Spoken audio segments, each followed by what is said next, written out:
Hello and welcome to Happy Horror Time. My name's Tim Murdoch. And my name is Matt Emmert, and today the lovely Tim Murdoch is ranking all of the films in the A Nightmare on Elm Street series. We're talking all of the normal films, New Nightmare, the remake, Freddy vs. Jason, they're all part of it. So Tim, take it away. Thanks so much, Matt. And if you haven't seen Matt's ranking of Halloween, he's very passionate about that. Michael Myers. Thank you, Tim. Yes, that came out right before Halloween, so you can catch my ranking. Finally, I did the whole Halloween franchise, but this is another big one. And the funny thing about this franchise, Tim, is that it's not either of our favorites, but we both love it. You know what I mean? Yes. It's so funny. On the drive over here to your house, wearing my Freddy Krueger sweater. That does look a little different. That's not your normal jacket? No. Oh, got it. It's a little toasty. You love Michael Myers. I love Jason. But of course, we both love Freddy very, very much. Yes. And Jacob, our lovely, wonderful producer, this is his favorite franchise. So I can't wait to hear. I have not seen Tim's rankings, so this is all going to be new. So Tim, take it away. Okay, so number 9, we start with your shirt, Freddy's Dead. The 1991 hit, which was in 3D at the very end. I saw this movie 5 times in the theater. Here's the thing. I couldn't really connect to this movie because the original is so good with all the teens. They know each other. And these teens, I don't really feel like they knew each other and they weren't really kind of grounded in any kind of reality. And I felt like, I think by 1991, the film series, it was just running on fumes because even in 1989, Dream Child, Freddy's Dead, of course I loved it. Let me get this out right now. I love all the films. So I'm just doing this for the ranking purposes, but I want you to know, Matt, I love them all. I know, a very Tim answer. Yeah, Freddy's Dead, The Final Nightmare. I had a feeling this would be at the bottom of your list. We actually just did, if you want to support us on Patreon, you can be a patron starting at $1 a month, and we do bonus content. For $5 a month, you can get all our bonus episodes. We actually just did a review of Freddy's Dead, The Final Nightmare, and I've kind of come around to it a little bit more because Jacob is a big fan of this movie, but I also, when I first saw it, I really hated it. So I can understand where you're coming from with that. It did feel a little more removed, and I think the dynamic between the group, like you said, even though they're all kids at that, what is it, an underprivileged place? like a community center. But and it doesn't feel like they like each other. No, and Lisa Zane, I don't really think I connected to any character until we interviewed Leslie Dean. Leslie Dean I really, is really awesome. liked her. So then I was like, oh, I like her character arc. So, and I like that the lady wears pantsuits. It was, I will say it was a little anticlimactic for what was supposedly the final nightmare. Luckily it wasn't, but okay. Yeah. The 90s weren't the biggest decade for the franchise. But Definitely. It has the most excellent trailer. So check that trailer out. Got it. Perfect. Okay. So number 8, Freddy vs. Jason. This 2003 movie. I thought, of course I went out and saw this 5 times in the theater. So it's I loved Monica Kena's performance because she was the only one that I was really rooting for. Every other character, Jason Ritter is pretty good. Yeah. But I didn't really care about any character. I thought, as much as I love Friday the 13th, I thought the Jason stuff was okay. But I do like the beginning, even though it's not Pamela Voorhees. Betsy Palmer, it's some other lady. She does a good job. So there's that little bit of homage to the original, but as a whole film, it's not something I can't watch it a lot. And the pill aspect, would you remember the name of the pill? It's the dream. It stops you from dreaming. Oh God. And they talk about it in part 3. Hamithithum? I can't, that's so wrong. Hypnocil. Woo, that would have killed me. I am impressed. Hypnocil, because they talk about in part 3. I'm gonna go on a ledge and say I actually really like Freddy vs. Jason. I would have ranked it differently. With that said, I know a lot of people that hate this film. For me, it's just fun. Yes, it's flashy. It's not serious. It's over the top. but something about maybe the experience of when I saw it, because when I saw it in a packed movie theater, people were like cheering. Yes. And like that, the scene in the cornfield, I thought was very well done. Yeah. Oh, and like there's that hot guy that gets snapped in the bed. Yes, and it's much more a Freddy film than a Jason That's film. what I mean. Like, as a Friday 13th fan, I feel like, yeah, we had a hockey mask. You got the killer. shit end of the We stick. really did. It was just kind of like, I mean, I guess Jason won at the end because, like, spoiler alert, but you've had a long time to catch up. Like, Freddy's walking around with Jason's head. No. Yes. Yes. Yeah. But it's like, it's so unclear with that. But I mean, I think also the reason I like it is just because there's been nothing like it before. Like, I know for a while, sorry, they've done Alien versus Predator. That was amazing. But not many films where two horror villains went against each other while killing people. And I think it was just, again, for me, it had been so long since we had a good Friday the 13th or Nightmare on Elm Street movie. Yeah, so. It's just very silly because even Monica Keena's dialogue when she goes, Freddy in the fire and Jason in the water. What can we do about that? I mean, I'm not getting that right, but you know what I'm talking about. Okay. Yeah, totally. So number 7 is Nightmare on Elm Street 2010. And I was so excited about this movie. So I remember when this came out, the second viewing when I went to go see it, I totally passed out.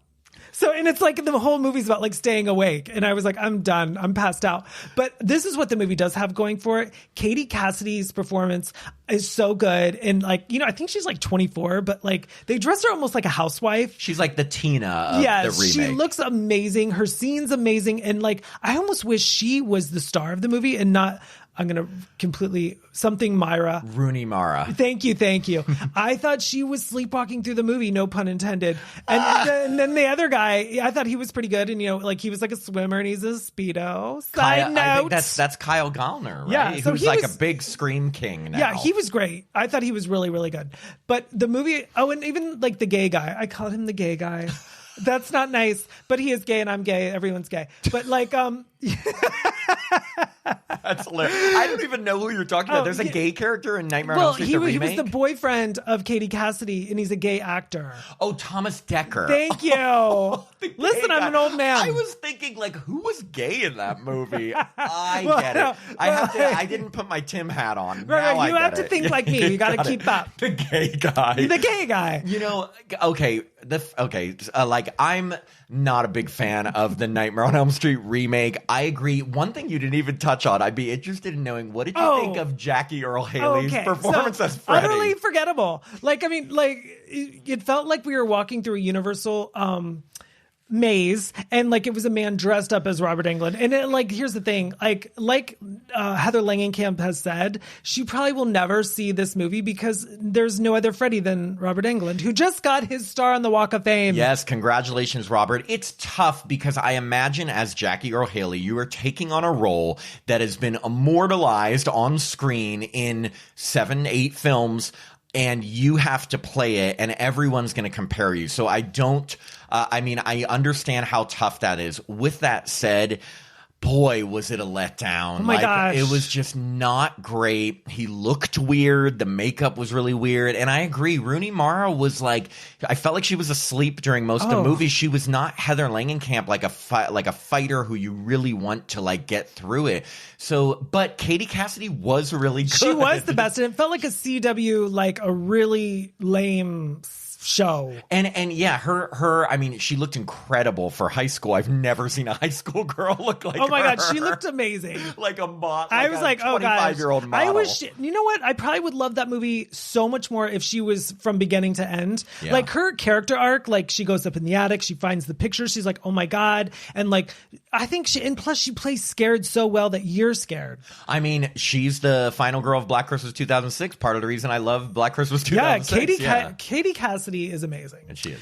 Okay, so number 6 is The Nightmare on Elm Street 5, The Dream Child, 1989. And I mentioned this earlier, but like by 1989, and this is the 5th one, because remember from 84 to 89, there were 5 movies. So it's like I remember I was sitting in Uncle Buck Uncle Buck. And like they had this big promotion for Nightmare on Elm Street 5. And I remember all of like the teens that were around me were like groaning. They're like, oh, like they're like, it just, so there was no real interest. But the cool thing about this film, which I like, is like there's Lisa Wilcox and Danny Hassel. They reprise their roles from part 4, but they try to go darker, which I don't think really succeeds. And the movie, and I don't even want to say this, but it feels like a money grab. It feels kind of rushed. But what it does have going for it does have like the diver who dives, and like the comic book guy and the girl, and like also Freddy has some really good one-liners. He says, it's a really quick moment, but like he shuts the refrigerator door, and on the refrigerator door there's a magnet that says, die bitch. Don't forget Die, Bon bitch. Appetit, bitch. Bon appetit, bitch. Yes. So it has 2 bitches. Yeah, 2 bitches. You know, part 5 is not one of my favorites either. It's unfortunate though, because it followed part 4, which is one of my favorites. And I do agree that I love that they brought back Lisa Wilcox and Danny Hassel. Of course, spoiler alert, they have to kill off Danny Hassel at the beginning because they always kill off the survivors. But it became very serious with the child and the issues with Amanda Krueger and all of the stuff with her being like raped, and it was just very dark. It was dark. I mean, I did like the one scene I thought was kind of soapy and very awesome. It was awesome, Matt. It was awesome. Was when Danny Hassel's parents, what was his name in the movie, by the way? Danny Hassel's name in the movie. Oh, Jesus. I should know that. Alice and Dan. Dan. Oh, okay. Yes. So Dan's parents were like, we want to have the baby. And she's like, no, I'm going to keep the baby. And like, they're like, we just want to be part of its life. Like, it was very serious. So I really liked all that soapy aspect. And I love that's yeah. Yes. But you know what? We're watching Derry right now. And that baby, how much does that baby in the Derry It series remind you of the baby from Dream Child? That's true. Yeah, it's almost like, I don't want to say it's a blatant baby. ripoff, but it's very similar. No, it's like it's. I mean, any sort of mutant baby, I guess, would have that feel. But like this movie, again, it's just, I think they had maybe run out of ideas and they didn't want to continue doing just Freddy hunting after the same people. So they're like, oh, maybe we can have a way of getting through people through the child's dreams. But again, it's almost like sort of rewriting the lore, the rules of this. So like, yeah, who knows? But I always say, like, when a movie series gets to having babies, they're in trouble. I always say it's just like Growing Pains when they brought on Chrissy. No one wants to see that. Yeah, no, that is true. Right, but and when Family Ties, when they brought on what's that little kid's name? Alex. No, that was Michael J. Fox's name. Oh, that was the little kid Andy. who came in late. No one wants them. Cousin Oliver on Brady Bunch. So Get true. out of here. So true. Okay, so my number 5 is A Nightmare on Elm Street 3, Dream Warriors. And I know that's controversial because everyone loves it and people get tattoos and they love it and they can quote it. And okay, here's the reason. This is what the movie does have going for it. It does, if they bring back Nancy and she's wearing like a pink sweater and cute pearls and her hair looks great and and then she's at the funeral and she's wearing like dynasty outfits and I think she's only like 23, 24, but they're dressing her like a housewife. I love all of that. And you know, all the kids are very fleshed out, like all the characters. Like, you know, they have their problems, like, you know, one's addicted to drugs, one's addicted to sex. One's addicted to cosplay and wizards. One's like in a wheelchair. That's a new aspect. Yeah. So I thought, I love it. In the puppet death, I love the puppet death. It's so good. I hope everyone that's watching this has seen these films because I'm like talking like that. No, I mean, I think I'm surprised because, yes, 3 is so beloved by me and by many people, but I also respect it because I know it was probably difficult for you to make your top 5 because I know which films you were probably considering, and there probably was close. Yeah, and I watched these movies so much in my childhood, like, because these films were safe to just throw on in front of your parents, but Friday the 13th and Halloween wasn't because they just weren't because they were more sex focused. I thought, but in part 3 Dream Warriors, the nurse that like makes out with what's Joey, with Joey, and then not just shows her boobs, but like with the tongue, and it's like wow. Yeah. She goes like, wait, is there a ton of sex in Halloween movies? I mean there is. It's just a little more sex focused. I think Friday the 13th. If we were doing a ranking of look at the original Halloween, there's The original Halloween has little boobs. bit of nipples. I feel like Friday the 13th has the most sex of the franchises, then maybe Halloween, then Nightmare on Elm Street. Because you're right, there isn't a lot of sex in Nightmare on Elm Street. other than the film I'm talking about right now. Yeah. Okay, so my number 4 is the Nightmare on Elm Street 1984. I know. Here's the thing. I love the movie. Of course, I love this movie. The score is amazing. I love the introduction of the 4 characters and, like, of course, Johnny Depp, and, like, directed by Wes Craven. It has so much going for it. And I could watch this movie anytime. It genuinely did scare me when I was a kid. Like, I was scared. But it did, for me, it falls a little silly. The ending for me doesn't do much. She just says, like, you're shit, and then the mom's going through the door. I'm like, okay. So the ending's just kind of a hot mess to me, but I still, of course, it's a classic, and it's number 4. So let me tell you, this number 4 for me, I was struggling. Look, I am glad that you are giving your honest opinion. I only know, shocked, but glad. I mean, like, the thing about your rankings and the thing that you can, they're always very unique, and they're always very you, and they should be, because you're ranking it, you're not ranking what everyone else is. Right. Like, this is my personal journey. This is my path from the day I was born. Like, everything hits on a certain time period in your life and what it means to you. I'm so nervous to when you rank the Halloween films, because I'm pretty sure one is not going to be in, like, the top 3, which is okay though. Like, I've talked about this. I'm sort of a purist in many ways with some of these original series, and where the original, or sorry, not original series, but some of these really popular horror franchise where the original movie to me stands out so much and sets the foundation, and nothing can beat it. But that doesn't mean that everyone feels that way. So I respect that. Thank you. And also, it has some very soapy moments between the mother and the daughter. And I love that the mom is drunk. Maybe I should get nice and loaded like you. Yes. Slap. And, like, I love all the mom stuff. She goes, Nancy, lock. You're gonna get some sleep tonight if it kills me. The funny thing about the ending of A Nightmare on Elm Street, you're right, it's comical, but, like, when I was a kid, I rewound the mom getting pulled in the door over and over with my friends because we were laughing hysterically. It was different in tone than most of the movie, especially because you can tell they're using a doll to go through that little window. And they should have just left it with the girls doing slow motion jump rope, but or like the car taking off. Yes, and like it has Freddy's thing on the top of the hood. That would be, you're right. I mean, but at the same time, I would never want to lose that scene because, again, like, it reminds me of my childhood, rewinding it over and over again. I would pause it, Tim, with my friends right when it changes from Ronnie Blakely to the doll, and there's a part. Watch it. There's a specific part where it goes, and it turns into a doll. I thought it was the real person. No, but I mean, you could actually spot it, so you can pause that. Yes. No, I agree with you 100%. Like, it is so silly. So, I mean, I love the movie because it is so silly, and especially when Johnny Depp goes through, when he's wearing his little cutoff shirt. The midriff. Yeah.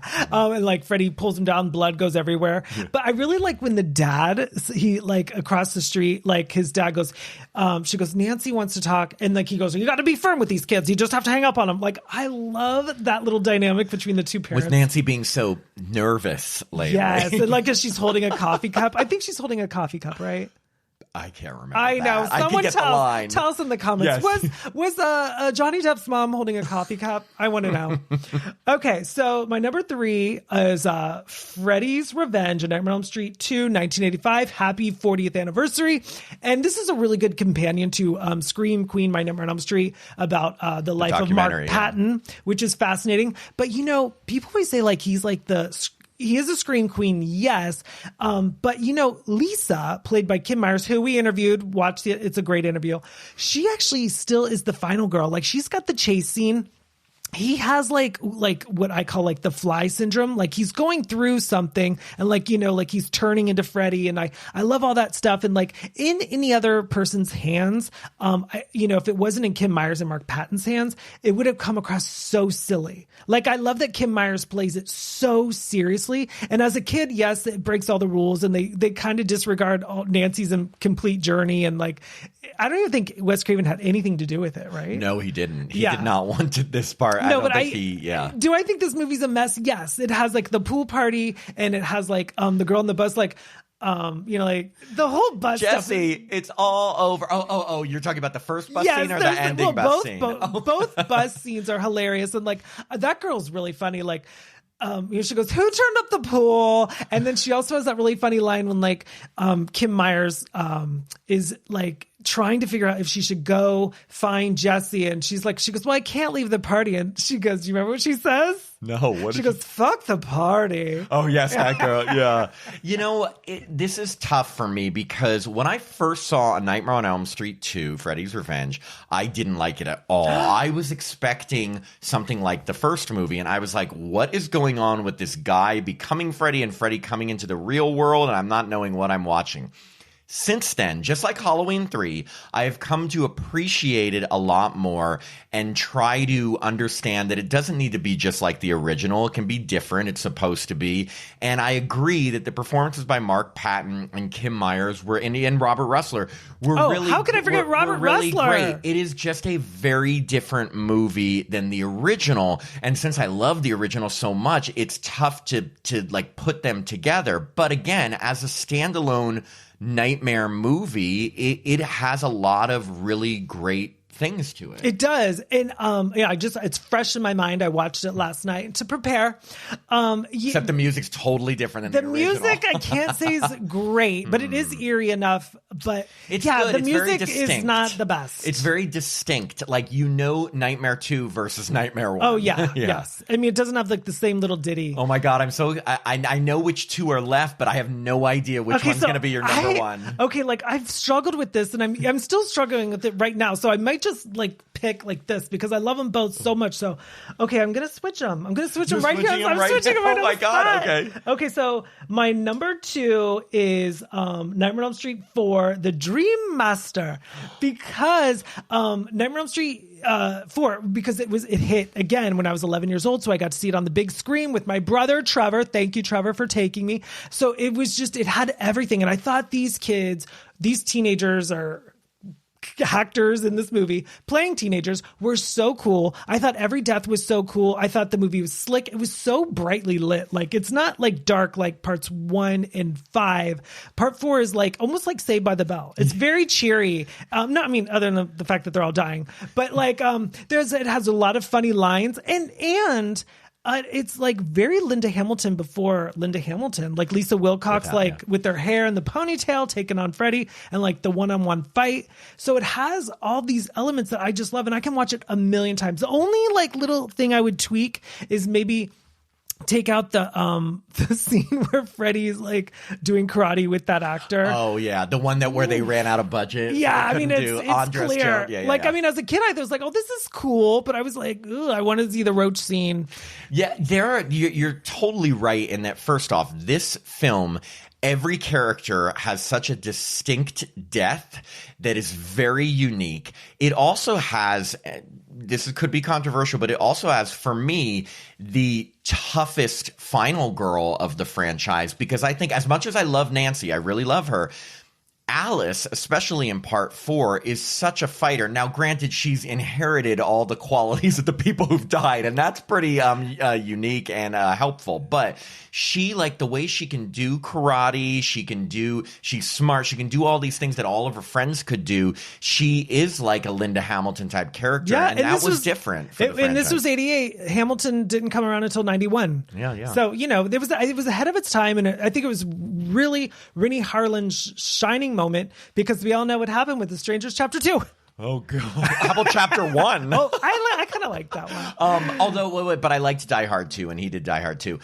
Question for you: yes. Is your favorite death scene the roach one? I'd say so. Yeah. I love a good roach. You don't like let's suck face, and she goes no. What's her name? She's got a fun name. Toy Newkirk. Toy love Newkirk. That name. Yes. I love everything about Nightmare on Elm Street 4. I think it's a fantastic film. I could watch it anytime, and kudos to Tuesday Night for having that catchy opening song, and I hope she gets all her money. The best.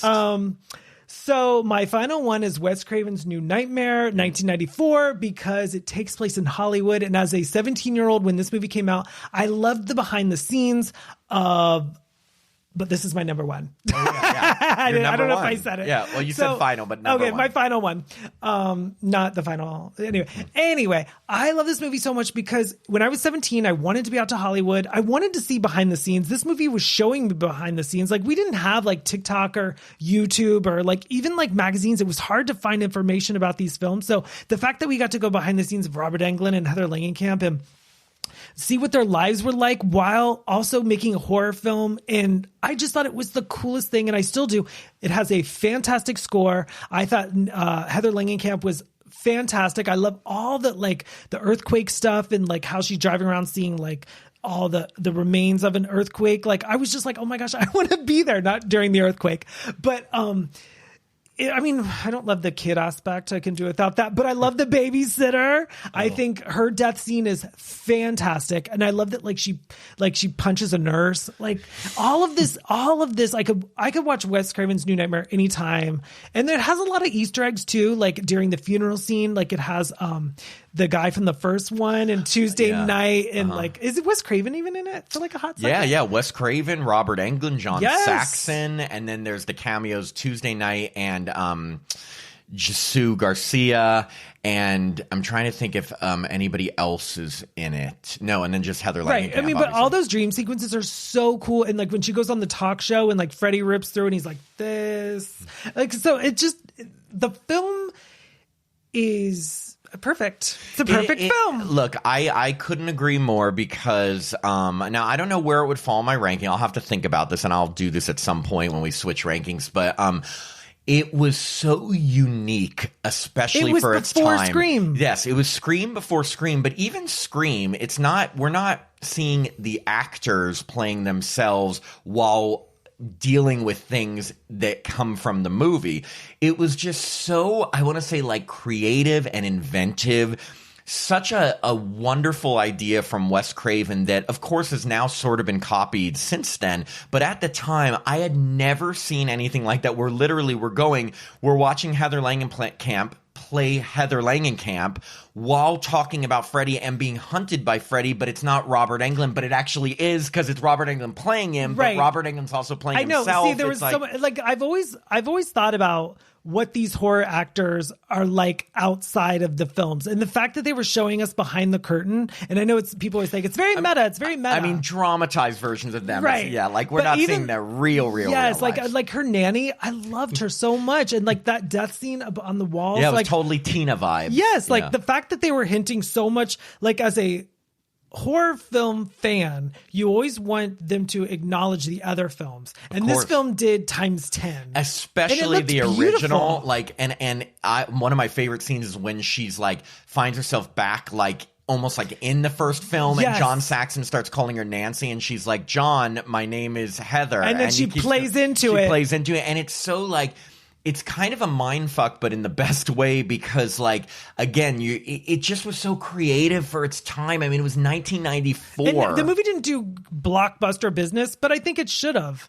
I think every performance was great. And also coming after the last one, which was Freddy's Dead, could these movies be any more different? Like Freddy's Dead and Wes Craven's New Nightmare are polar opposites. You know, I mean, 1984 Nightmare on Elm Street, and then you put Wes Craven's New Nightmare 10 years later, which is actually not that long. No, it isn't. I mean, like, so the fact that we had all this pulp culture in between 84 and 94, that's amazing to me, because like I was that target audience. I was right front and center, and I got to see it all on the big screen. So I'm very, very happy that I mean, I don't know if there'll be another Nightmare on Elm Street after. Hopefully. I mean, obviously, the 2010, sure. Yeah. Well, that was a very unique ranking. Matt. Yes, I really liked that. And please let us know, what is your Nightmare on Elm Street film series ranking in the comments. We want to hear from you. We love seeing so many different opinions on things. Remember, this is just Tim's. That's my journey. Yes, it's Tim's journey. But anyway, thank you everyone for watching. Bye. Bye.